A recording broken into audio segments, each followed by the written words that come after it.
जय श्री हरि। कार्तिक मास के शुक्ल पक्ष की एकादशी को देव उठनी एकादशी के नाम से जाना जाता है। इसे देवोत्थान एकादशी और प्रबोधिनी एकादशी भी कहते हैं। ये वो दिन है जब सृष्टि के पालनहार भगवान विष्णु अपनी 4 मास की योग निद्रा से जागते हैं। इसी दिन से सभी मांगलिक कार्य जैसे विवाह पुनः शुरू हो जाते हैं। आइए सुनते हैं इस पावन दिन से जुड़ी पौराणिक व्रत कथा। पौराणिक कथा के अनुसार प्राचीन काल में एक धर्मात्मा राजा था जिसकी प्रजा बहुत सुखी थी।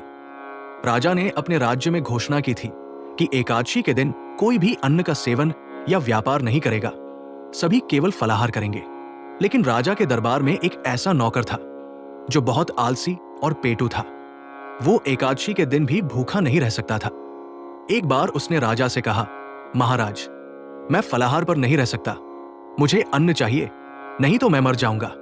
राजा ने उसे बहुत समझाया कि एकादशी के दिन अन्न का सेवन पाप है, पर वो नहीं माना। तब राजा ने उसे कुछ अन्न, धन और फल देकर दूसरे राज्य में जाने को कहा ताकि वो वहां जाकर अपना काम करे। नौकर वहां से चला गया।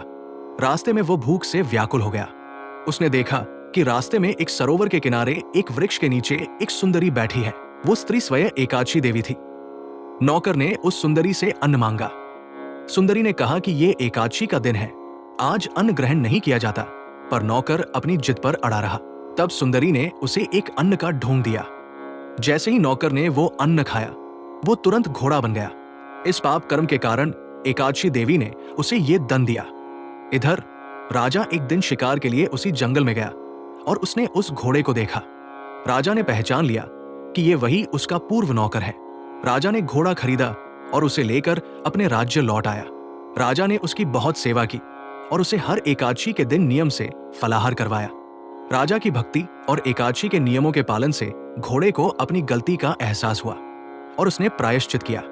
अगली देव उठनी एकादशी को राजा ने जब भगवान विष्णु की पूजा की तो उस घोड़े को भी मुक्ति मिली और वह अपने वास्तविक मनुष्य रूप में लौट आया। भगवान विष्णु ने राजा और उसके नौकर को दर्शन दिए और उन्हें मोक्ष प्रदान किया। ये कथा हमें बताती है कि एकादशी का व्रत नियमों का पालन करते हुए सच्ची श्रद्धा से करना चाहिए। अन्न का त्याग करने और भगवान हरि का ध्यान करने से सभी पापों का नाश होता है। इस दिन भगवान विष्णु के स्वरूप शालिग्राम और माता तुलसी का विवाह किया जाता है।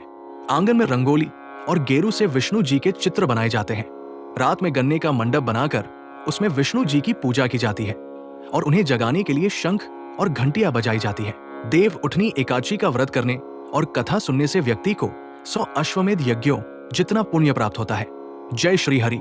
अगर आपको यह कथा पसंद आई हो तो वीडियो को लाइक करें, अपने मित्रों के साथ शेयर करें और ऐसे ही धार्मिक वीडियो देखने के लिए हमारे चैनल को सब्सक्राइब करना न भूलें। धन्यवाद।